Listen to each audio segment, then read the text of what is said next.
Good morning, and welcome to another Seize the Day. Today is Friday, June the 2nd, and I'm glad that we get an opportunity to just spend this time together. I hope you're waking up feeling refreshed and ready to begin this new day. Today is, as I said, Friday, June 2nd, and it's a beautiful day here in New Hampshire.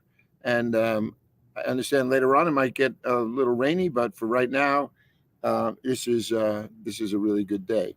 So, as we get going today, just by way of introduction, as others are coming on this morning, just want to reiterate one of the stronger points that I hope to have made this week, as we've been looking at a passage in Matthew chapter 24, 1 through 35, and that is this: that when Jesus is leaving the temple, and then they wind up walking through this valley up to the mountain on the other side of the temple that has this view of the temple itself, right? So you have the temple, and then you have this valley, and then in between they go down into this valley and then come up to the Mount of Olives. Well, as they're making that journey and Jesus sits there, he begins to tell them about what the future is going to hold. But when he leaves the temple, he tells everyone that this house is going to be desolate. It's going to be, it's going to be empty. It's going to be destroyed. They're not quite sure all of what Jesus is saying, but Jesus has on numerous occasions said that he says, when they were looking at the temple, he says, you could destroy this temple, but in 3 days I will raise it up. And we know he was talking about his own body, but people began to hear him speak against the temple. And that was a strong accusation that they brought against Jesus to the Romans, which is one of the reasons why they crucified him. Pilate didn't believe it, but everyone was pushing to that. And so that pretty much was what was concocted in order to, terminate Jesus's life, because they saw that as seditious, right? They were, trying to raise up, somehow this Jewish state, and they wanted to silence Jesus. So, in this context, though, we began to realize, like, there was this passage in Ezekiel chapter 10 where it speaks about the glory of the Lord.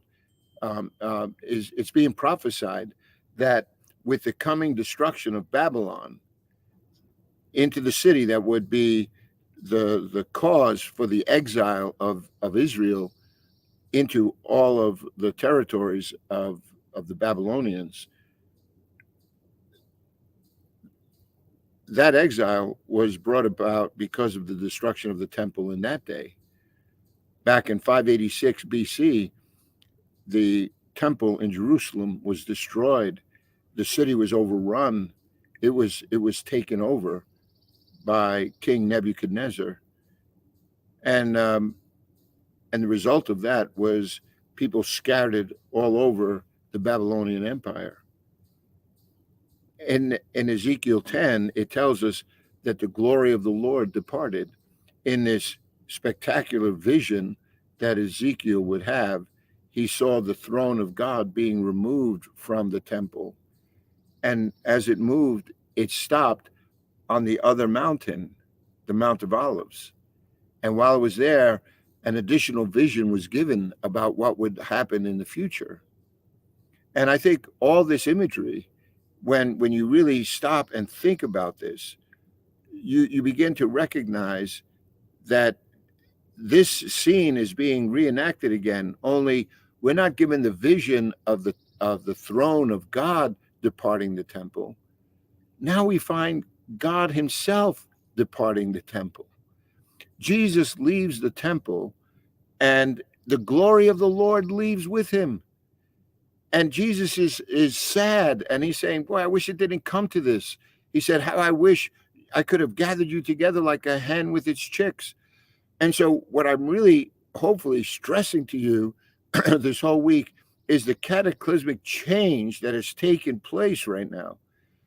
This temple is about to be destroyed. It's the hub of everything that identified the nation of Israel. It stood as a reminder of their relationship with the God who created the heavens and the earth, the God of Abraham, Isaac, and Jacob, the God of the Torah that they read and studied, right? Of the one who called them to celebrate various feast days as reminders of God's goodness to the nation of Israel.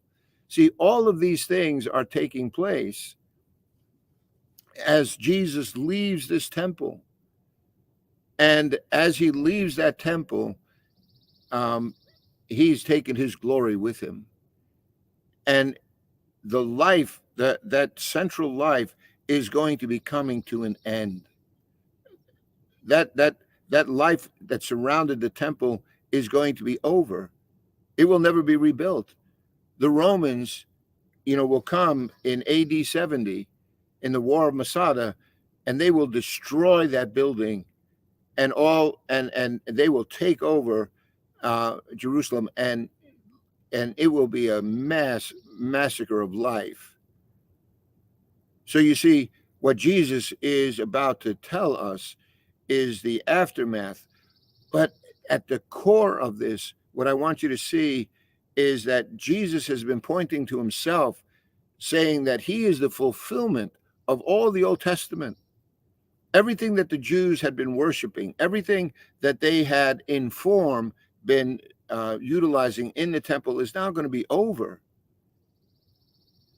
And Jesus says that they're missing out on the day of his visitation because they have turned this faith in God into something totally different.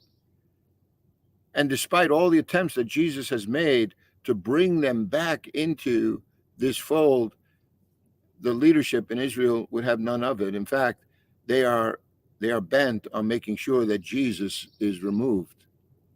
So you see, this is a huge problem, and Jesus then now is going to tell us what that future holds. So, having said that, I'd like to turn back to Matthew 24, and I'd just like to read this with you, and then I want to concentrate on verses 29 through 31. That I think there's an interesting viewpoint that has been presented by a New Testament commentator named R.T. France, and I'd like to share that with you this morning. So let's look here, and I'd like to just have you look at this passage with me. Jesus, on his way out, is told the disciples that one stone would not be left on another, that every one would be thrown down. So it says, as Jesus is now sitting on that Mount of Olives, the disciples came to him privately, and they want to know, when was this going to happen? And what will be the sign of your coming and of the end of the age? So Jesus begins to tell them about when this is going to happen. And he says, watch out that no one deceives you. For many will come in my name, claiming I am the Christ, and will deceive many. You'll hear of wars and rumors of wars, but see to it that you are not alarmed. Such things must happen, but the end is still to come. Nation will rise against nation, kingdom against kingdom. There will be famines and earthquakes in various places. All these are the beginning of birth pains. So you see, one of the things that Jesus is saying here is that we have to be careful that we don't draw the wrong conclusions from the events that are taking place around us. How many times, I remember just in our recent generation of people who were proclaiming that the end of the world is coming, and they would claim all this catastrophe as proof positive that this was happening. But notice what Jesus says. He says, this is just a deception. The end is still to come. This is just the beginning of birth pains. So while it is true that there is this deception that is taking place in the world, there is this apostasy that is taking place. There are these catastrophic events, natural events, right? There's these wars, rumors of wars. All of this stuff is going to take place. But he's saying, listen, the end is still to come. This is just the beginning of birth pains. So that new birth that we're expecting, right? This new life, it is still out there. This is what Jesus is saying to his disciples. Because see, they're going to be living through these days. The disciples are the ones who are going to be, living through all of this that is taking place. They will die before, Peter will die somewhere in the mid 60s, and as will the Apostle Paul, right? We know the Apostle John has been exiled to the island of Patmos, where he dies there of old age, isolated, from the rest of this, from Jerusalem and the temple and religious life there. But all this is happening, and Jesus is saying people are going to use this as an opportunity to try to deceive many. And then notice it goes on. It says, then you will be handed over to be persecuted, put to death. You'll be hated by all nations because of me. At that time, many will turn away from the faith and will betray and hate each other. Many false prophets will appear and deceive many people. And because of the increase of wickedness, the love of most will grow cold. Boy, isn't that a stirring verse here in verse 12? And it makes sense, right? You look at that, it didn't just apply in Jesus's day, it's applying in the days in which we're living, right? Because of the increase of wickedness, the love of most will grow cold. Because we're looking at the wrong things. One of the things that we saw, right, just in this passage, at the end of verse 6, it says, the end is still to come, right? Or these are the beginning of birth pangs. Or how about when it says at the end, here in the middle of verse 6, when speaking about wars and rumors of wars, he says, look, don't be alarmed. Such things must happen. What is that saying to you and me? That these things must happen. Didn't Jesus say he must go to Jerusalem?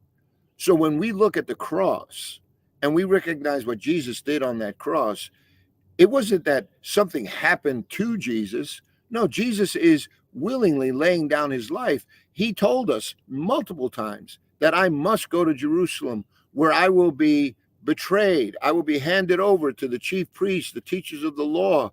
I will be handed over to the Gentiles, where I will be mocked and flogged and crucified.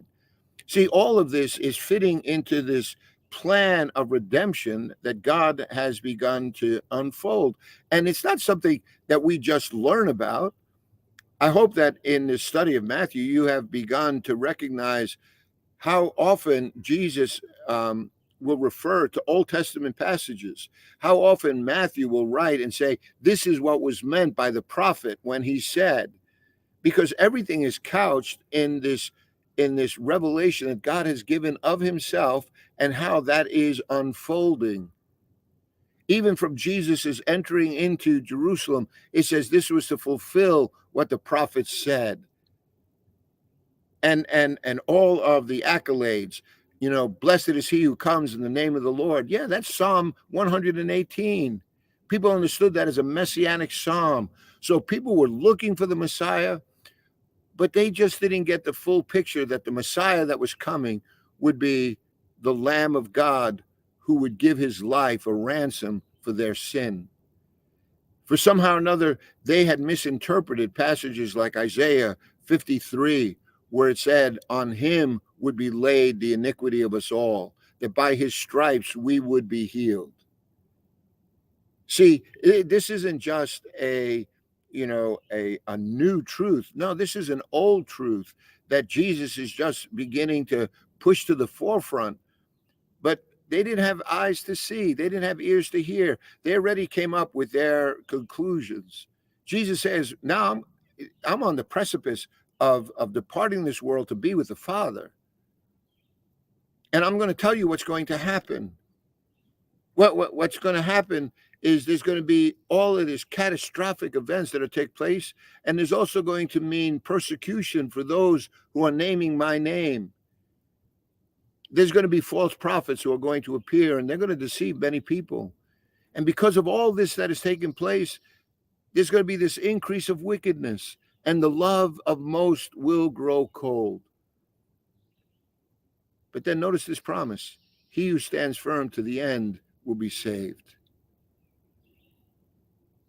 So this idea of persevering is brought to the forefront. Don't allow the current events to sway you from understanding that everything is still falling into place just as God has determined. I love that phrase that says, look, when you think things are falling apart, they're actually just falling into place because God is in control.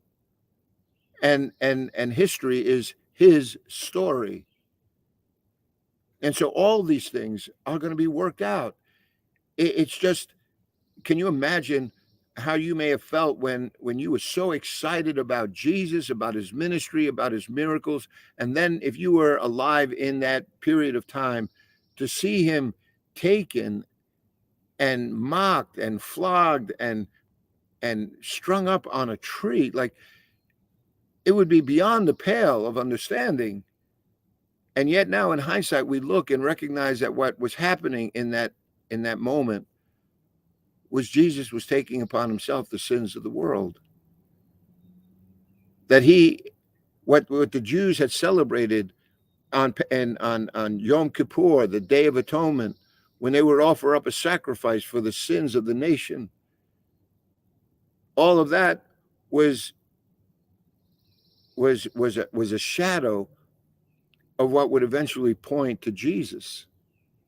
And now the Lamb of God comes and takes away the sins of the world, only in a way that people never really truly expected. God giving his life on a tree for his creation. But notice what it says here in verse 14. It says, this gospel of the kingdom is going to be preached in the world as a testimony to all nations. And then what? And then the end will come. So what is going to precede the end coming is the fact that this gospel, this good news of this kingdom, of which Jesus' crucifixion and resurrection is central, right? This gospel needs to be preached in the whole world, despite those who are trying to deceive many, despite the fact that nation is rising against nation, despite the fact of the famines and the earthquakes, despite the persecutions and the death, despite the fact that wickedness is increasing and the love of many are growing cold. No, the antidote is for you and I and those in this day to which Jesus is speaking, is to make sure that the good news of the kingdom is being proclaimed in the world as a testimony. Because God's word is true. And this is all going to come about exactly as he has determined.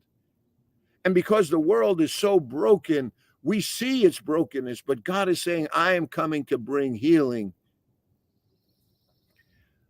And so don't you understand that the work that we're doing is integral to the end coming? That day when we pray for, right? When we recognize that there's going to be no more sickness and death and dying, no more tears. Yeah, that day that Jesus is going to come and redeem everything is precipitated by the fact that we have to go out there and preach this good news of the kingdom, which means that we're just giving testimony to this work that Jesus has done in us. And as we do that and that word gets out, it's bringing us closer and closer to that day when this end will come. Look at verse 15. It says, see, when you are standing in the holy place, the abomination that causes desolation, spoken of through the prophet Daniel, let the reader understand. Then let those who are in Judea flee to the mountains. See, he's talking about this day when the temple is going to be, there's going to be an abomination. The place that was holy, set apart, to which God would give strict instructions about how he was to be approached. Now his glory has departed that place, and what's taken its place is this abomination that has been predicted by the prophet Daniel way back during the days of the exile. And it says, when that day happens, when that temple is now going to be assaulted, when it's going to be torn down, it would be better for you to flee to the mountains. Let no one on the roof of his house go down and take anything out of the house. Let no one in the field go back to get his cloak. How dreadful it will be in those days for pregnant women and nursing mothers. Why? Because it's going to be hard for them to get out of Dodge. Pray that your flight will not take place in winter or on the Sabbath. Why does it say that? Well, it's obvious for the winter, right? Because of the weather. But the Sabbath? Why should you care about the Sabbath? Well, the Sabbath, everything's closed on the Sabbath. Where are you going to find resources that you might need for this journey? You see, it says, verse 21, for then there will be great distress, unequaled from the beginning of the world until now, never to be equaled again. If those days had not been cut short, no one would survive. But for the sake of the elect, those days will be shortened. In other words, again, don't you see that God has his mind those who know him? God will always protect those who know him. That's to say, we're in a fallen world. We are part of this brokenness. But by demonstrating faith in him, God knows how to protect us, even in the midst of this calamity. And he says he's going to cut short those days for the sake of the elect. And at that time, if anyone says to you, look, here is the Christ, or there he is, don't believe it. Why? Because Jesus has already come. And now he is ascended back to the Father. Why are you looking in? It was like when the disciples would go to the tomb looking to anoint this body of Jesus, only to find it empty. And what did the angels tell them? Why are you looking for the living among the dead? He is not here. He is risen. And so if Jesus, who left the throne of God to come and take upon himself this form of man, gave his life, now he is back with the Father, enjoying that same fellowship that he had with the Father before the world began. This word that was in the beginning, was with God and was God, has now been glorified again and sharing that position with his Father. He has completed the work that God has given him to do. So why are you going to believe people when they say, oh, here he is, or there he is? No, he has come and he has completed the work that he is doing. I am not looking for the resurrected Christ here. I am going to meet him one day face to face. He says, don't believe it. For false Christ, false prophets will appear and perform great signs and miracles to deceive even the elect, if that were possible. But see, I have told you ahead of time. So all of this is to make sure that they don't go down these roads of deception, to make certain that they are recalling again all these things that Jesus is saying. It's going to be a horrible experience for those who are living in that day. But he goes on, he says, if anyone tells you, there he is out in the desert, don't go out. Or there he is in inner rooms, don't believe it.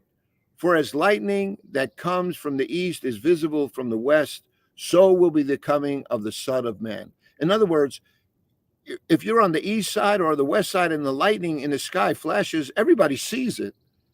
So the coming of the Son of Man, when he comes at the end of the age, you're not going to miss it. So don't think you're going to miss it just because you're not running out chasing all of these false, teachers. Don't think you're missing out that somehow or another, well, maybe this could be. No, Jesus is saying, I am with the Father now. I'm going to the Father. And when I leave, it's going to be at the time when it's the moment to restore all things. So my friends, here is Jesus saying this to you, but he's also saying it in the context of all this destruction. So look at verse 29, and this is where it gets interesting. In verse 29, he says, immediately after the distress of those days, the sun will be darkened, the moon will not give its light, the stars will fall from the sky, and the heavenly bodies will be shaken.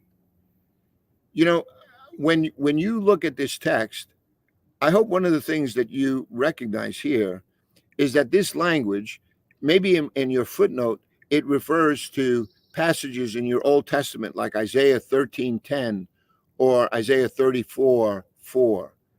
I'm going to just put those texts here so that you would have them. These texts here. Here, let me just